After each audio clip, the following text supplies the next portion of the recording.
teacher at LAUSD. Thank you.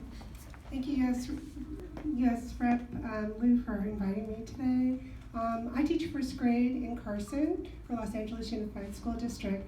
In 2013, the National School Supply Equipment Association released a retail market awareness study that estimated that public school teachers spent $3.2 billion in educational products, $1.6 billion of it from their very own pockets in educational products.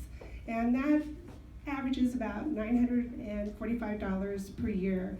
And I believe about 3.7 million tax returns were filed in 2015 that claimed the educator tax deduction. H.R. 1 would repeal line deductions related to the teaching profession. I hold in front of you, I got off my computer this morning, but this is the teaching expenses form that I use, provided by the CPA firm that I hire each year to help me file my own taxes.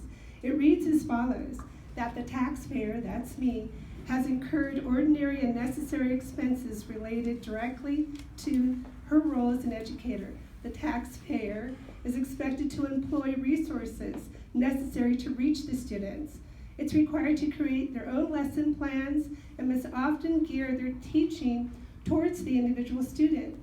These expenses allow the taxpayer to design, maintain, and complete many projects that will keep their students interested in school curriculum. These expenses also maintain and improve skills in the classroom.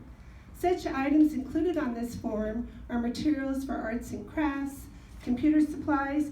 Yes, I purchased my own ink and my classroom printer. Learning centers, science, I buy the silkworms online that help the students understand the life cycle of insects. Reading libraries, my classroom library books I purchased are used for their level reading book boxes. Educational games, behavior modification incentives.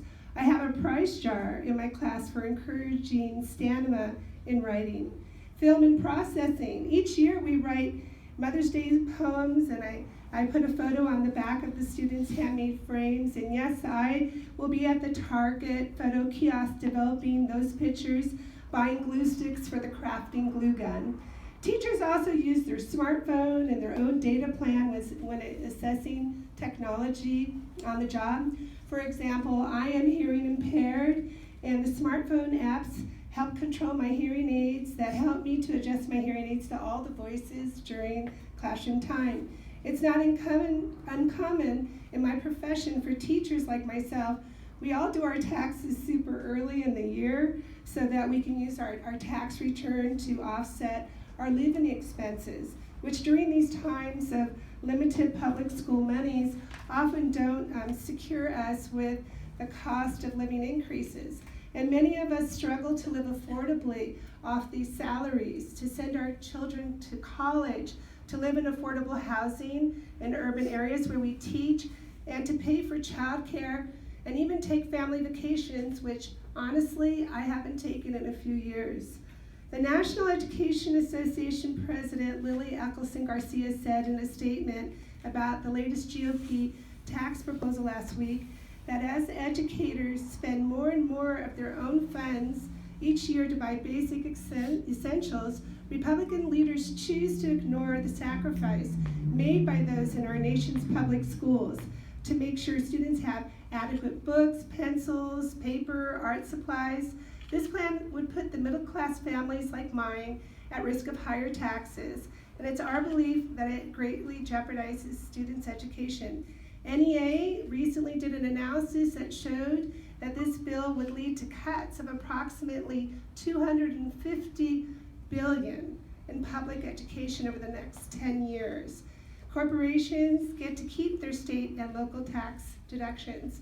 We will do everything we can to fight this bill. Thank you. So let me conclude by saying that